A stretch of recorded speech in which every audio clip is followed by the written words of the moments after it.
to heat up your frozen dinners, grab your TV tray, and settle in for another episode of the Plus Platoon, your podcast for all things Disney Plus, brought to you by Disney Plus fans. Watch along with us every week as we cover all the new, the old, the good, and the bad on Disney Plus. So put down that remote, don't touch that dial, and welcome your fabulous Plus Platoon host.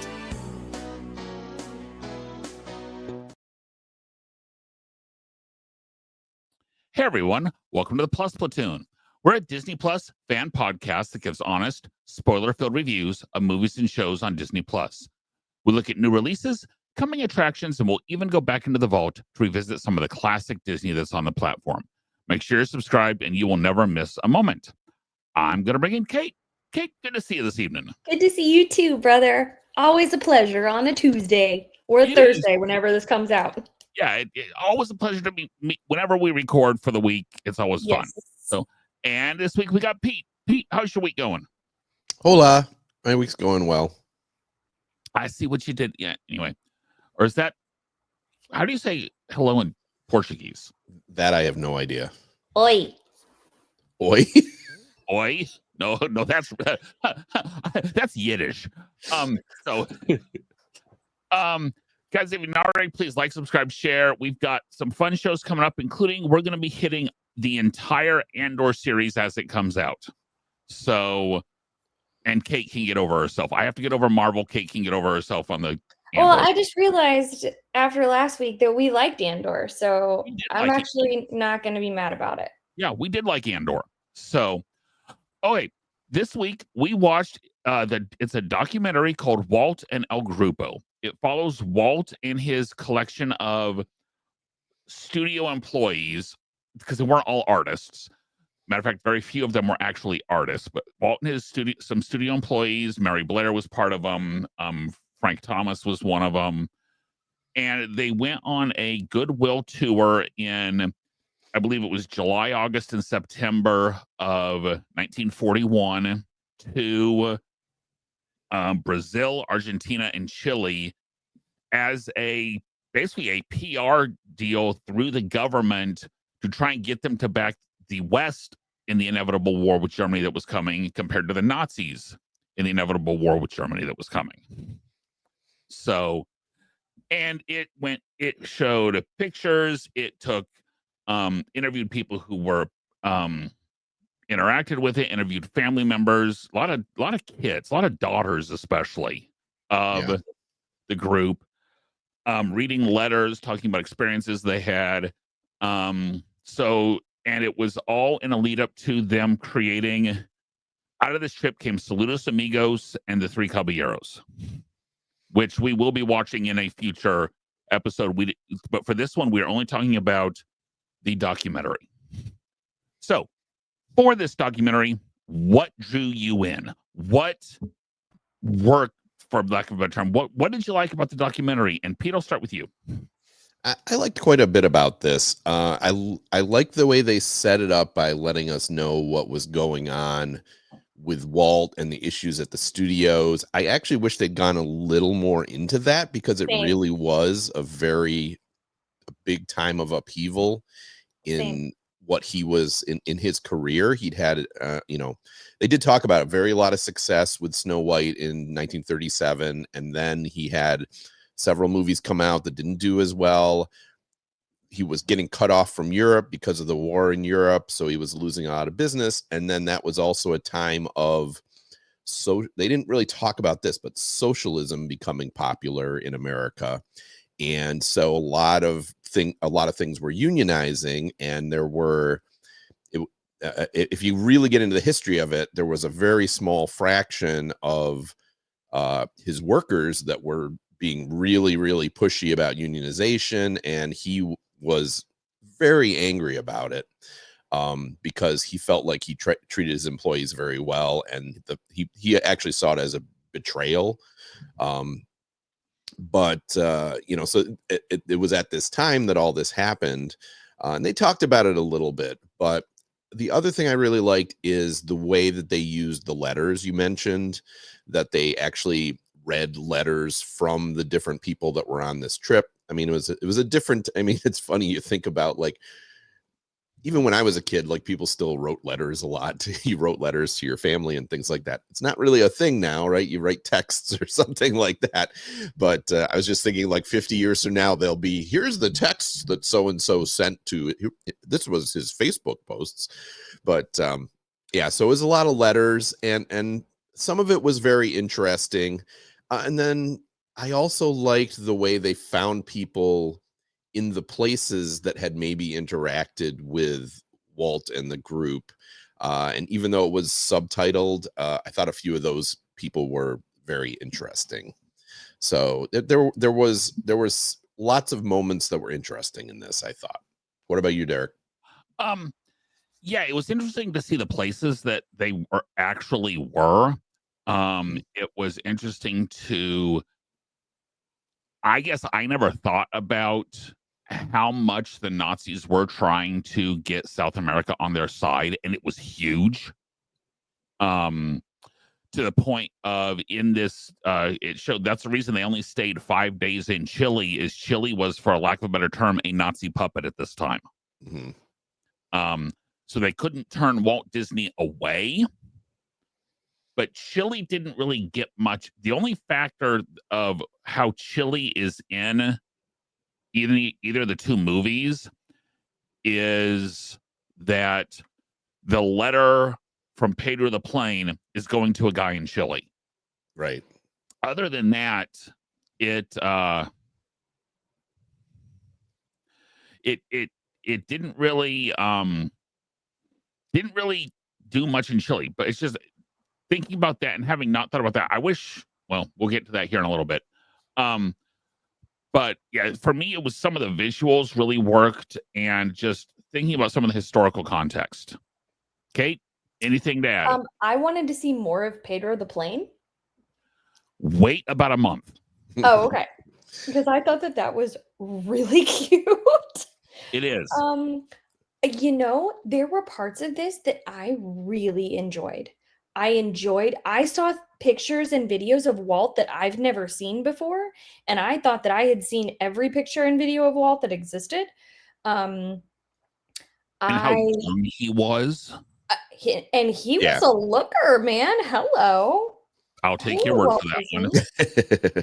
Mary Claire was not so much. I loved that they talked about what was going on with the war.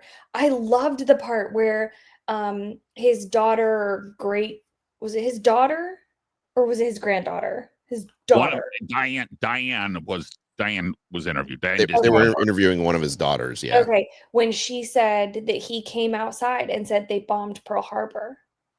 Like, you don't hear about things like that anymore, especially from that generation. And so just making it very real, like with bringing what was going on in the Axis powers. I loved the shot that they did of the full stadium, and then it like kind of like shifted to nobody. I really liked how they tied it with history. Confused Kate got confused a little bit because I think Confused Kate wasn't paying attention for certain spots because certain spots lost her interest. We'll get there. But I kept forgetting what year we were in. And like, I know that they were 41. 41. See, I couldn't remember. I guess I missed when they said what year it was. Yeah. That they went on the flight. I couldn't remember if it was like if World War II, if it was like in the 30s, like so anyway, that was on me. Yeah, so it's just before the US got in the war, but obviously the war was full-fledged in Europe at that time. I loved the letters. I loved when the little girl read the letters. I think of her grandmother. Loved that. Yeah, that's what there were parts of this that I thought were so good. Okay. Well, then what did you want to know more about? Pete touched on a little bit, but Kate, I'll let you start. What did you want to know more about that they talked about in this movie? Well, I think I'm going to steal Pete's thunder here because I think Pete and I agree on this. I wanted to hear more about the strike. I wanted to hear more about that. I wanted to hear what what was the settling? I was a little confused because I know they said that like the amount of people who stayed and the amount of people who were on strike were all had to be the same, had to be laid off or Yeah. something. Yes. When the studio had to make cuts, Disney wanted to cut everyone who struck. And the agreement that the union and the government made them do was for every striking person that they cut, they had to cut a non-striking person. Oh, yikes. So I would have liked to just hear a little bit more about that. I would have liked to have heard go a little bit more in depth about Chile being a Nazi puppet. Like, I would have liked to have heard more about what those 5 days were like. I would have liked to have had dug a little bit deeper. I know that it's not what, Derek? I'm saying, I think part of it is the reason there's not really pictures from it and there's not really any recordings is they weren't allowed to. That's fine. I mean, there was enough pictures to last us 75 years. So, but then you can't tell me that they didn't talk about it or that they didn't write in some of the letters, maybe. So I would have just liked to have heard, like, we were uncomfortable there. Like, there was a feeling. I just wanted to know more about that. I wonder if they weren't allowed to write that type of stuff. and you know what? Now that I'm saying that out loud, that's a good point. But yeah, I would have. I mean, I loved seeing the pictures. There's so many pictures of like in the gauchos and Walt being silly and them. I liked seeing that. But I do kind of wish that a little bit more historical had been tied in because that was such a huge motivator at that time. So what about you, Pete? I think I would have liked to have known a little more about the people in the group besides Walt. I did like at the end how they kind of said who they were and what they went on to do and everything like that. But I mean, some of these people, it's amazing how many of the people did not end up staying with the company. Right. Yeah. I mean, well, I'm sure Walt Disney as a company is like any other company. People leave all the time. I mean, he was known to be generous, but also a real taskmaster. So, I'm sure not everybody liked the guy. But I think that, there's a few people there. Herb Ryman he did the first ever drawing of Disneyland, and Mary Blair, I mean, they kind of mentioned it a little bit, but like her influence on the 50s and 60s, Alice in Wonderland and It's a Small World and everything like that. And yeah, it would have been interesting to kind of go a little more into, and how that, like, I one of the things I liked about that was they were kind of like, and that changed her art style, right? She went on this trip and her husband went on this trip and her husband kind of stayed with the same style, but her style going forward was changed at that point, and like how that influenced things like, It's a Small World and things like that. It probably did. So that's what I would have maybe liked to have seen a little bit more about. I want to just add a total just pin onto what you just said. I would have loved to have seen and heard just a tiny bit more about that meeting that she walked in to Walt's office and basically got herself invited on this trip because her husband was going. I would have loved to have heard more about that meeting and because I don't feel like, no offense, everyone who's a big Walt Disney fan, but he wasn't particularly fond of women and he wasn't particularly fond of being pushed around by women. So I would have loved to have been a fly on the wall in that meeting. Or she would have had to make him think it was his idea. Yeah. Yeah. I mean, and I mean, his wife was there. They didn't talk much about her, but there were only a couple women, and it's almost surprising that there were. I mean, again, it was a different time. So yeah, having Mary Blair kind of be like, I'm coming along too, and getting Walt to go along with it, he must have had a lot of respect for her. Yep. Yeah. Yeah, for me, I wanted to know more about, I think more about the artists and okay, so how did all of these experiences truly turn into these two movies? Mm. How like when they got back to California, how did they say, okay, what was the decision point of this is what we're gonna take and turn it into Saludos Amigos and the Three Caballeros? Um because the movie came out in what 41 and 44, I think. 42 and 44. 42 and 44. So yeah, the first one came out very, very quickly. Relatively. Yeah. So The first one, Saludos Amigos, is when we get around to watching it, it's very influenced by this. There won't be quite as much in the second one, though it's still obviously very South American influenced. it's also Saludos Amigos is also only 42 minutes long. So And does that one only have Donald and Pancho? yes. Okay. No, Jose. Jose. Is it Jose. Jose? I couldn't remember which one.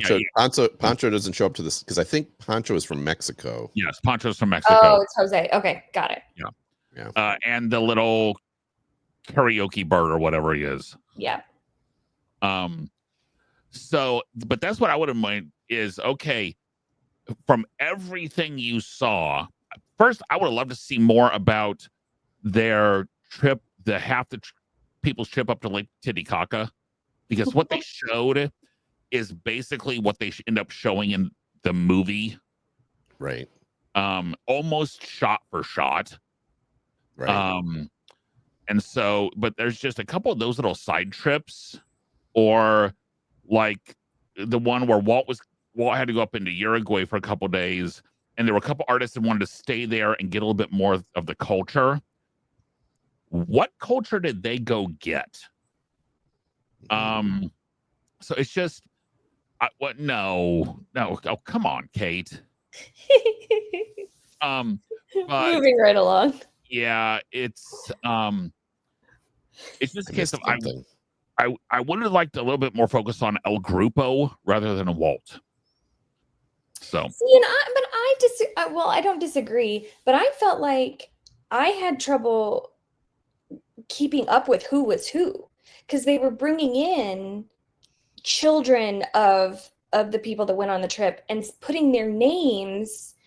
And I mean, they did talk about Walt a lot, but I actually started getting confused. Just like, wait, who was this? And that's one thing I will say. We'll go ahead and get into what drove us away. No. It's great segue. For me, when a person is on screen talking, I can't remember over the course of an entire movie who is who. Yeah. Good documentaries will put the name up there. If not every time they talk, every other time they talk. Yeah. If it's been more than like 2 minutes, they'll put the name up. Yep. And this one only put the name up once. Yep. I agree. And especially it was hard because it was the children of the people. Right. And then several of the ladies were all about the same age. Right. Yep. So the other thing for me that I didn't like, and this is just me being me, a lot of documentaries like this, I don't always super focus on the screen. And I'm the same way. There was enough subtitles in this that I know I missed some stuff. Yep. Because there was a lot of Spanish and Portuguese interviews in this, which is great. But it's a documentary that relied a lot on everyone watching the screen the entire time. Yep. Which can be hard to do sometimes with some documentaries. Yeah. So. No, I definitely found like I had to put my phone down. Yep. Yeah. You know, some things you can watch, you know, we're watching Cinderella and I've seen it 50 times and like I got my phone out or whatever. But this movie, even though I had seen it before, I still had to keep my phone down. So well, and Pete, you luckily gave me a heads up because I had watched the first 15, 20 minutes while I was at work today. Mhm. And then I drove to where I'm staying because I'm down in Orlando. I drove to where I'm staying, and then I turned it back on. And you had messaged me about watching something else, and I was like, no, I'm still trying to work my way through this. And you said, don't listen to it while you're driving, because sometimes I'll put something on and just listen while I drive because there's so much subtitles. So I had a little bit of a heads up with that. But I would catch myself. I would catch myself looking at my Switch or looking at my phone or even just glancing around the room, not even realizing I wasn't understanding what they were saying. Oh my God. This documentary could have been 30 minutes shorter, 45 minutes shorter, if you had just taken the pictures and put them while people were talking sometimes.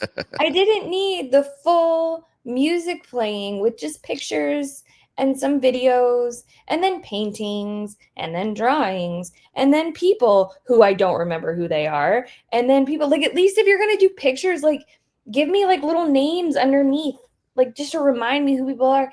I probably fast forwarded. If it started a song and I could tell that we were going to be in the song for a minute, I fast forwarded. I was like, this isn't holding my attention. The amount of times that I was like, how much time is left in this? Like, but the thing was, there were parts that I really enjoyed. Yeah. But this, oh my gosh. There were parts that were very draggy, for sure. And I don't. It's not, and it's such filler. And then the stuff you're talking about is really filler. And the movie is an hour and like 45 minutes. So you don't really need filler. As you say, you could cut 20 minutes from this movie. Yep. You could have cut this down to a 48-minute, 1 hour TV show.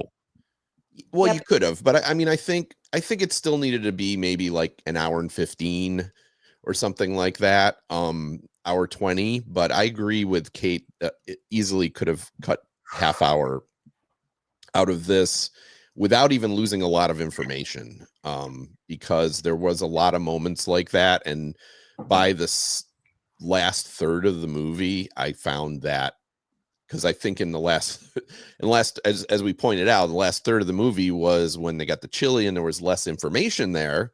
So that part really dragged for me. And so I, even though I enjoyed, as I say, I enjoy a lot of this movie, it does get long. Did you all catch when they were talking about the strikes did you all catch that they made a dummy of Walt Disney and hung him? Yes. Yeah. I knew. I've seen that before. See, and I had not.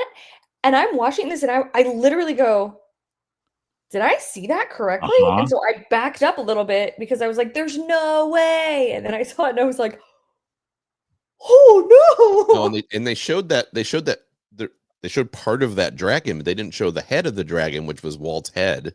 Oh my gosh. Like there was this big like picket that was like 10 pickets of a dragon, but the head was Walt. And yeah, no, it was a very nasty strike.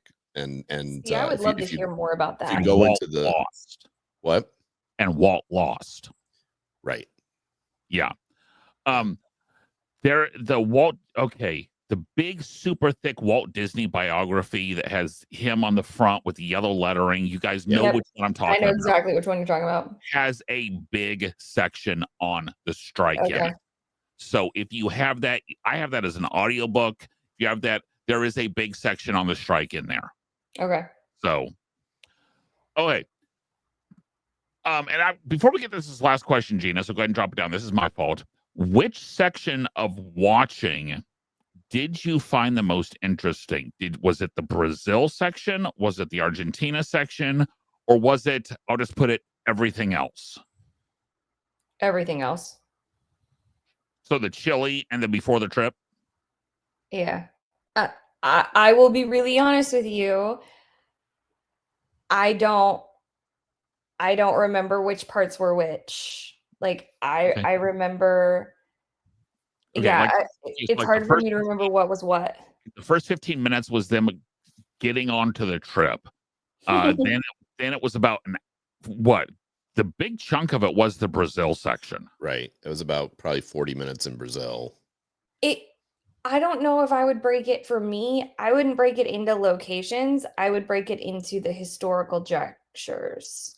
Like I said, I thought like the strike happening and then the world plunging into a war and the Pearl Harbor comment and not being able to stay in Chile because of that, like that was what hooked me. That had me riveted. So I don't know if that really answers the question. Pete, what do you think? No, I mean, I agree with what you're saying, Kate. I think, and it goes back to what we were all saying, which is like, I think if they put it more in context as opposed to, hey, they did this to escape all that was going on. I think that might have been more interesting to say, here's what was going on at home while this was going on this trip. I would say for me, well, I think, as I said, it just gets long. So I think the part I liked best was like the first section when they were in Brazil. Okay. And, about how Walt was kind of doing one thing and then the lower level people were kind of doing the separate thing and really getting to know the locals and going out and partying and everything like that. And so it was kind of neat to see that, that separation there that seemed to be part of that section of it. It didn't seem like the subsequent sections were quite as divided, like in the other segments. They were all in the same place, and I think we're doing more things together. So that was probably the part I liked the best. What about you, Derek? For me, it was the Argentina section, just because I remember that section from the movies so well that it was nice to see some of the actual footage where they got like the footage of the actual gauchos that they don't show in Saludos Amigos that turned into Goofy, which, by the way, Walt hated. Walt could not stand Goofy. But that doesn't surprise me. And it was so that, but that's Walt couldn't stand Goofy at all, or the Goofy as a gaucho at all. At all. He was it's just that, the goof is what he called him. And yeah, he was not a fan at all of Goofy. So, okay. Now, this was all about the making of Saludos Amigos and Three Caballeros. Did this make you want to watch Saludos Amigos and Three Caballeros? Knowing that we're going to watch them anyway, did this push you a little bit more towards wanting to watch them? Kate? Is the little airplane in Saludos Amigos? Yeah, I think he's in Three Caballeros. Whatever the little airplane is in, that's what I want to watch. I forget which one he's in, but yeah, he's in one of them. And then that's the one that I want to watch. He's in Saludos. You could give me a full-length film just about the little airplane, and I would be a happy camper. Yes and no. It did make me want to watch it. It didn't. I've ridden the Three Caballeros enough that I like the three of them. I don't particularly need to watch. Have you ever seen this movie, though? I feel like yes, but I honestly don't know. But okay. I feel like yes, but I honestly don't know. Okay. Yeah. Having seen this movie before, Saludos Amigos and Three Caballeros are not great. Neither of them are great. The best thing about them is they're short. so which makes them fairly watchable, but there's only one or two segments in each one that I would actually call like good. But watching this and then watching them, it makes the ones that aren't as good more interesting, because you kind of connect what was going on the trip with what they did in the movie a little bit more. And so I think it makes the movies more interesting doing it that way. That's a good point. Yeah, for me, I remember the movies. And spoiler alert, I enjoy the movies. As Pete says, they're not even at all. Yeah. There are sections that I love, and there are sections that are great to go up and get something from the fridge. But Well, you love Donald, and Donald's in both of them. So Donald is in both of them. Yes. And now I will not say I do not love all of Donald's sections. There's one section in particular of Donald's that just no. Anyway, so this didn't necessarily make me want to watch them more necessarily. I mean, I want to watch them again, and there's a reason we put them on this list on our future time out in May, but I don't honestly know. I feel like I learned a little bit from this, but I don't know how much new information was in this that I truly found interesting. Does that make sense? Because it feels like Yes. because I've read some stuff about the trip that they took, and they cover it some in Saludos Amigos, especially Saludos Amigos. That to me, this just kind of emphasized and expanded upon, basically gave me more pictures of what they were doing, Right. essentially. So, okay.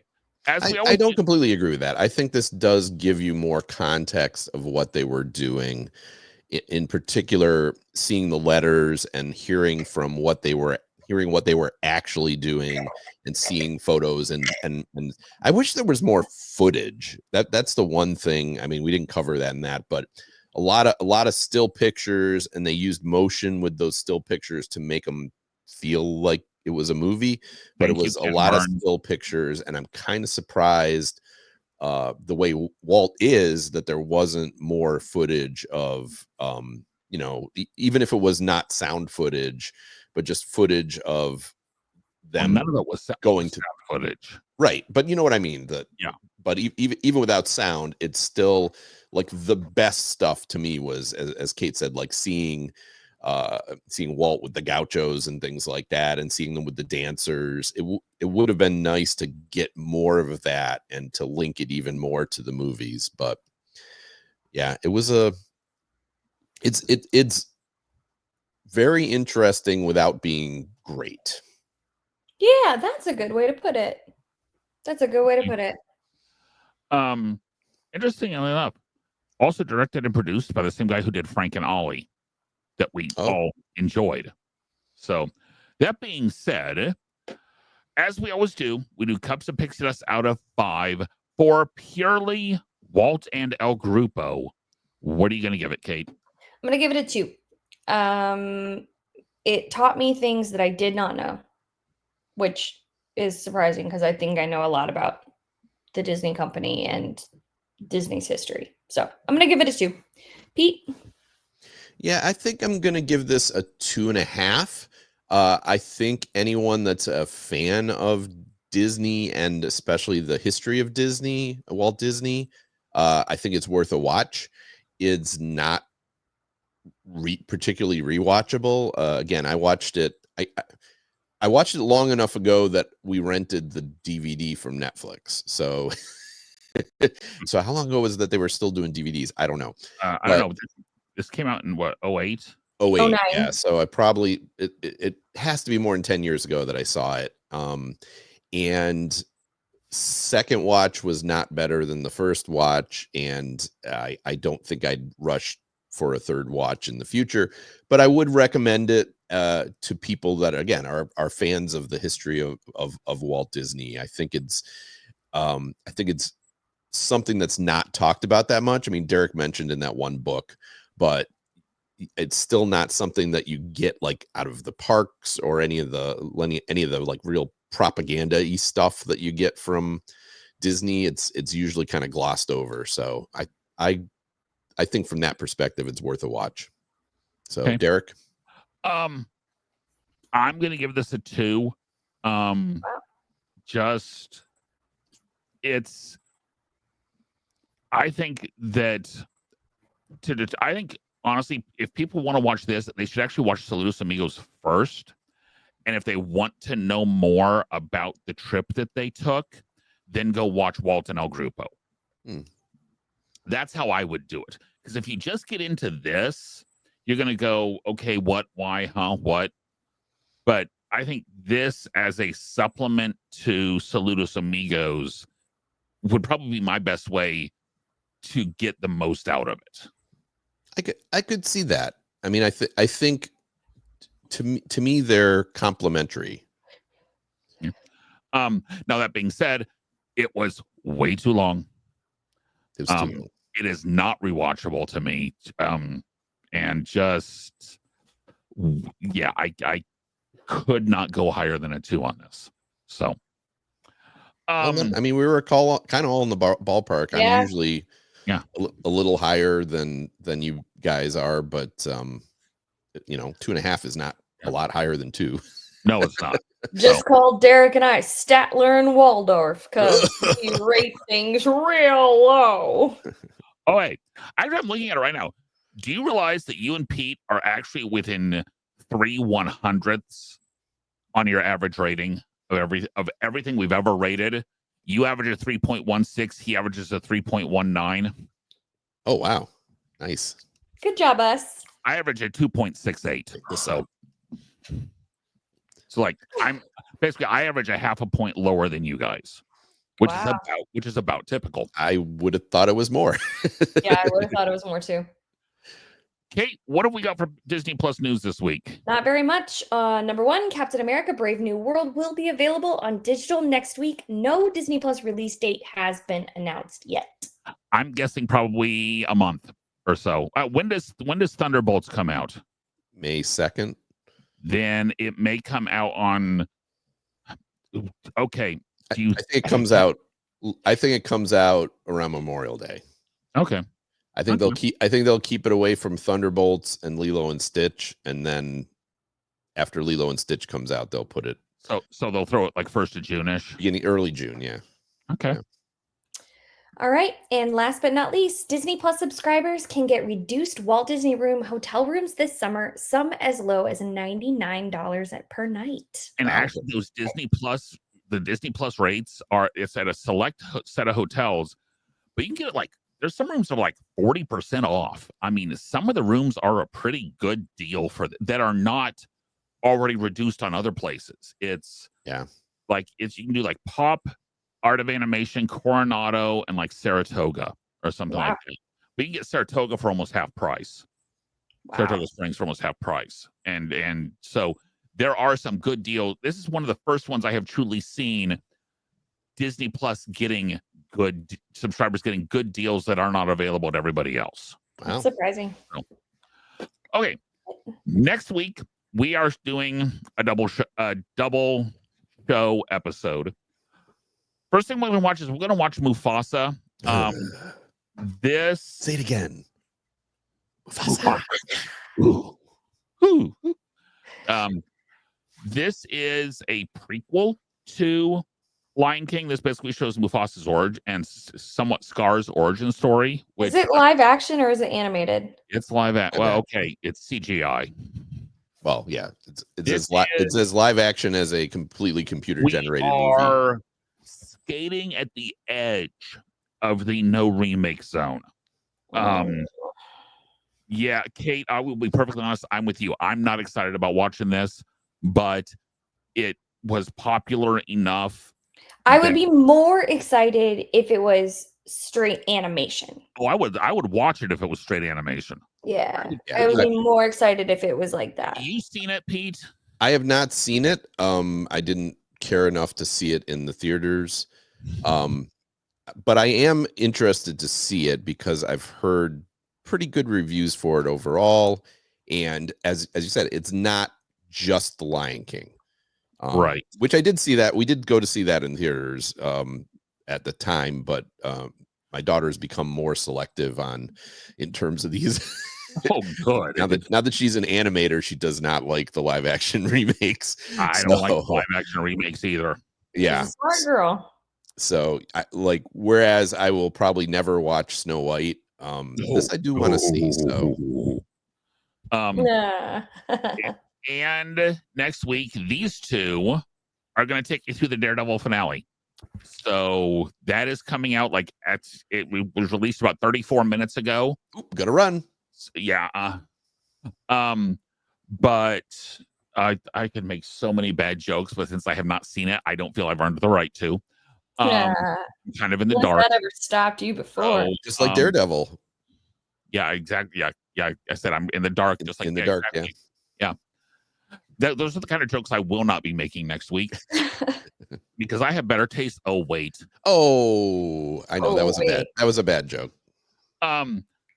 So no, I'm just going. I don't have better taste than that. I'll make those jokes all the time. So, so that's going to be us next week. As I said, after that we have 4 weeks coming of Andor. But then our schedule can be pretty wide open. So if you have suggestions, please email us at plusplatoon@gmail.com. Message us on YouTube, Facebook, Twitter, Instagram. Thank you.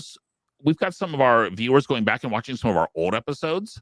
So if you've got comments to make on those, make the comments on those. We see all of them.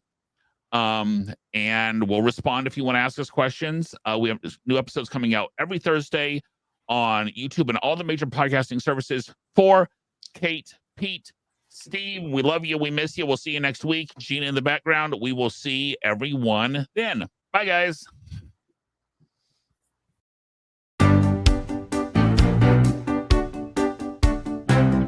Thanks for watching this week's episode of the Plus Platoon.